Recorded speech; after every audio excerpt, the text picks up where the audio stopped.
Hi everyone. What's my name? Hi everyone. My name is Sal, and I'm on Noah's channel as a part of his Pride series, and I'm going to be telling you guys my coming out story. If you haven't noticed, I'm really nervous right now. I'm not really used to being on the camera by myself. So I have a little sidekick here to help me. So to start and to give you guys a little bit of perspective as to why it was so hard for me to come out, I just want to tell you guys a little bit about my upbringing and just the type of environment that I was raised in. I do want to say that I never really struggled with my identity. I always knew that I was gay. I just had a really hard time coming out. I was raised in the South Side.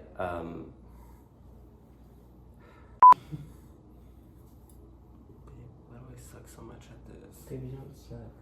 It's hard. Do you want to do it question style? I'll just come next to you and ask you questions so we can kind of chop up the discussion. Would you be more comfortable? Okay. I'm sorry, I can't do this by myself, so I need to have a moderated discussion. I'm just gonna help him with the questions to kind of chop up the discussion so that he's not too nervous.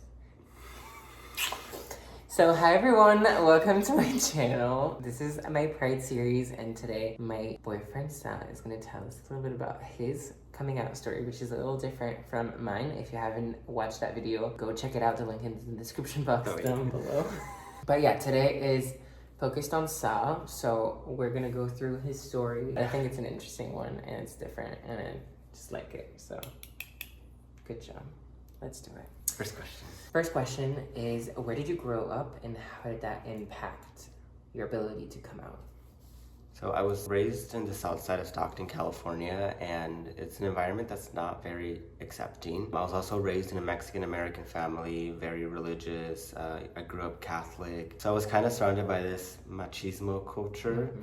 Mm-hmm. What's machismo culture? It's basically just a set of attributes that are associated with what it means to be a man. Mm-hmm. So because of the way that I talked, I acted, the fact that I really only had girlfriends, I never really fit the definition of what it meant to be a man. So I understand from this that you knew that you were gay from the beginning, but you didn't feel comfortable sharing it because your environment just made it clear that it wasn't normal. So you didn't feel normal. Not at all. You know you're normal, right? Yeah, I know. So I know that your coming out was kind of like in two parts. Yeah. Do you want to tell us about the first? Yeah, I did come out twice. The first time that I ever came out was when I was in the 7th or 8th grade, around middle school time, around the time where you're kind of like, I guess, going through puberty and stuff. Mm-hmm. Like I said, I already knew that I was gay and stuff, but I had never met anybody who was gay until I was in 7th grade. So did you meet someone? I didn't meet them per se. I actually talked to them on Facebook, MySpace. Well, yeah, there was a couple of people. But they were in the surrounding schools. I don't think actually anybody in my school was gay. That's kind of how my whole interaction with men started on social media. I eventually started becoming a little bit more comfortable talking to them and everything, and I kind of came out to one or two of my friends at the time, and eventually though word kind of started spreading around that I was talking to all these guys and stuff from all these different schools.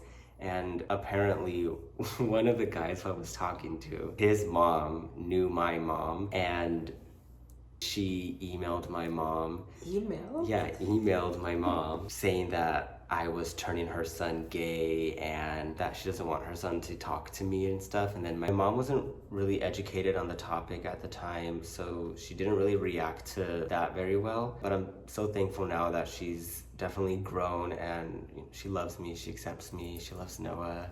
But that comes later in the story. So when she got that email, what happened? When she got that email, she kind of hid it and didn't tell me about it, but she kind of started paying more attention to the way that I acted. She started snooping through my phone, snooping through my Facebook and all this stuff and seeing who my friends were. Eventually she kind of confronted me about it and showed me all of the emails and stuff. Based on her reaction right then and there, I wasn't comfortable telling her that like I was actually gay, so I told her that I was going through a phase. My mom had told my dad, and then my dad was like, whatever, but he was also just like disgusted in the thought of it. After that, like my relationship with him wasn't really the same. I definitely didn't have the mother-son relationship, the dad-son relationship anymore. Like I was kind of scared to be in the car with him alone. So I just really kept to myself, focused a lot on school. I did a lot of extracurriculars just so I could be out of the house and stuff. So yeah, I just really was not comfortable. I didn't cry for my video. I don't think I'm that good right now. My poor baby.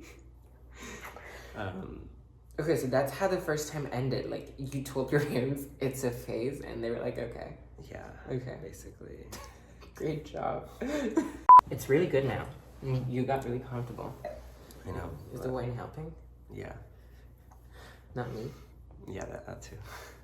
The second part of my coming out story was kind of like a progression of events that led to my senior year of college, finally coming out to my parents. But I was struggling with what it meant to be normal. So, why are you looking at me like that? So my second time coming out was kind of a progression of events that led up to me finally coming out to my family my senior year of college. So it started in high school where I was really struggling with what it meant to be normal. So I had like an identity crisis, and I thought that maybe dating a girl would make me feel a bit more normal. And I actually really did think that I liked her for a while, but turns out I didn't. I dated her for 2 years, but I ended up just like really liking her as a sister, and even to this day, like we're still really, really good friends. So I mean, that turned out pretty well. I also did a lot of things that I thought men should do. So like I did join sports, I did track and field, I joined the varsity football team, and then I eventually also like joined the military, but I mean that wasn't really related to like me trying to be normal. But it fits the pattern. Yeah, but it fits the whole You're like trying to be a bro. Yeah.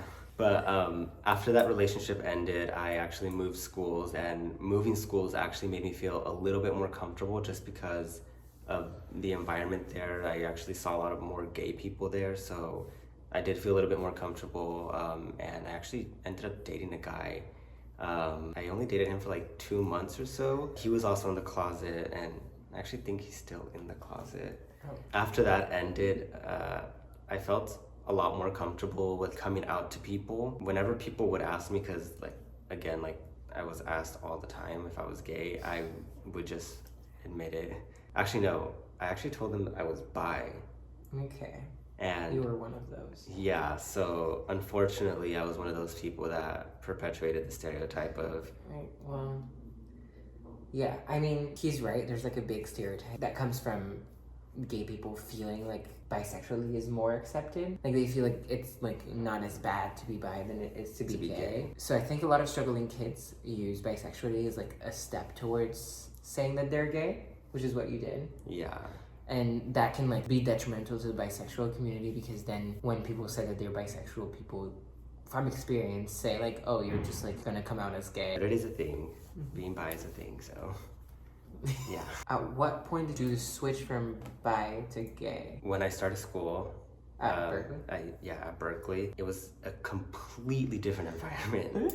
Like, oh my God, I've never been in an environment like that. Everybody was so free, like everybody was just being themselves, being very authentic. So I was like, okay, I am gay. I'm not bi, I'm gay. It was just a brand new revelation for me. Mm-hmm. That's a good environment to be in. If you don't know, Berkeley's like a super liberal college. It's all about like being yourself, being free. But at the same time, I also still wasn't really close to my family. Like I would still talk to them on occasion, but I never really went home or anything like that. And I kind of made it a point to myself that I wouldn't come out to them unless I had a reason to come out to them, because I don't want to like relive what I went through like in 8th grade when they didn't react well to anything. So I told myself, if I find somebody that I want to like come out to them with, that's me. Keep going, sorry. Yeah, like I told myself that unless I had a reason to, then I would come out, and yes, Noah was the reason. When I met him, like he made me feel really happy, really accepted, really loved, and like just fell in love with him, and like we decided to move in. We decided to move in together like a couple of months after meeting each other, and I felt that it would be an appropriate time to tell my family. So I called my mom first, and Noah was actually with me. We're on campus. Yeah, we were on campus next to Sprout Hall, and I picked up my phone and I told my mom, like, I just want to let you know that I am going to be moving apartments again. And she was just like, why? Like, do the roommates not like work out or anything? And I said, no, I'm actually gonna be moving in with my boyfriend. He makes me really happy, and I don't care what you say. If you don't want me to, then that's fine with me. At the time, I was already pretty financially independent, so it made things a little bit more easy, and I was a lot more comfortable letting them know that. Yeah, I kind of just told her that, but her reaction was definitely not what I expected it to be. She did like a whole 180 and stuff, and she did a full 180, and she said that she didn't care, that she loved me, that she was so happy that I was happy. And she was just like, but you probably shouldn't tell your dad right now, just because he did like take off all these days off of work to help you move into a new apartment. So don't tell him you're moving in with somebody. And I was like, okay. I actually didn't tell my dad until the week after. The week? Yeah, it was like the week after. Was it that soon? Oh, I thought she knew for like a month. Oh, actually, no, yeah, she did. Yeah, she knew for a while. She knew for a while. Yeah, I actually didn't tell my dad until October, actually a couple months after. And I remember because it was the Cal versus UCLA football game, the homecoming game. And it also happened to be parents' weekend. I invited my dad and my mom to come, and like they ended up bringing my little sister and all this stuff. All I really remember was that we were really drunk, and I took my family to a frat party, and my little sister was there too. I mean, she didn't drink, of course, but I don't know why I was like so drunk that I decided to come out to my little sister. So that wasn't planned. Yeah, that was not planned at all. So I pulled my sister off to the side, and then I was just like, I need to tell you something. And then she was like, what? And then I was just like, I'm gay. And then I started crying for some reason, and then she started crying too. And then she was just like, I don't care if you're gay, like I still love you, you're my brother. She's like, I have a lot of gay friends anyway, like I don't care. And then I was like, oh, okay. And still sobbing. Yeah, and we were still really crying. And then my dad actually saw my little sister crying from far away, and he like comes over here, runs to my sister, and it's just like, what's wrong? Did somebody touch you? Like, did somebody say something to you? And then I was just like, no, nobody said anything, Dad, I'm gay. And then Noah just happened to be next to me, and then I pointed to Noah and said, that's my boyfriend and I love him. First time I meet him. That's the first time. I'm like, hi. That was a mess. But my dad was just like, are you serious? That's it?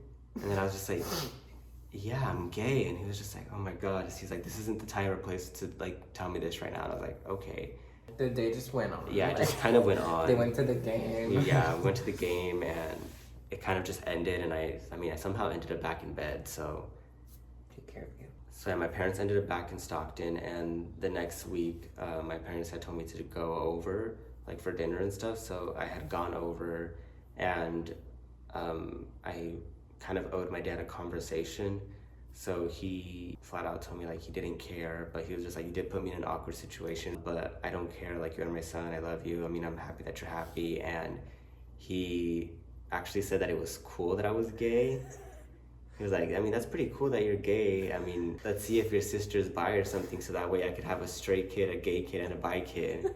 He literally asked my sister right then and there, he's like, hey, are you gay or bi? And then she's just like, no, I think I'm straight. Yeah, but I guess that's like kind of the end of like my coming out story. You were comfortable for everyone and was just telling your parents. Yeah. Because then the rest of your family, you just like didn't care. Yeah, the rest of my family, yeah, like I really didn't care. Like it was just my parents that I was like really struggling to come out to, and I'm really thankful for them, and really thankful for like the love and the support that they've like given me and shown Noah and I and stuff. Yeah. So and like it really does go back to like education and stuff, because they were raised by like strict Catholic Mexican Americans, and they were taught this is right, this is wrong. Mm-hmm. When I came out in 8th grade, well, when I was outed. When I was outed in 8th grade, email. Their, I guess, reaction was in a sense justified, because they were not justified. Yeah, it made sense. It made sense, yeah. I think like gay marriage was legalized by then. Like it was very normalized in like the media and everything at that time. So yeah, the perspective changed. Great. Thank you so much for sharing, sir. Was it hard? It was. Thank you so much for tuning in. I hope that Sal's coming out story can help some people or give you guys a little bit of perspective on how different everyone's coming out stories can be. Once again, happy Pride Month. I'm really excited for this series, so don't forget to tune in next week. That's it. I hope you had a good day.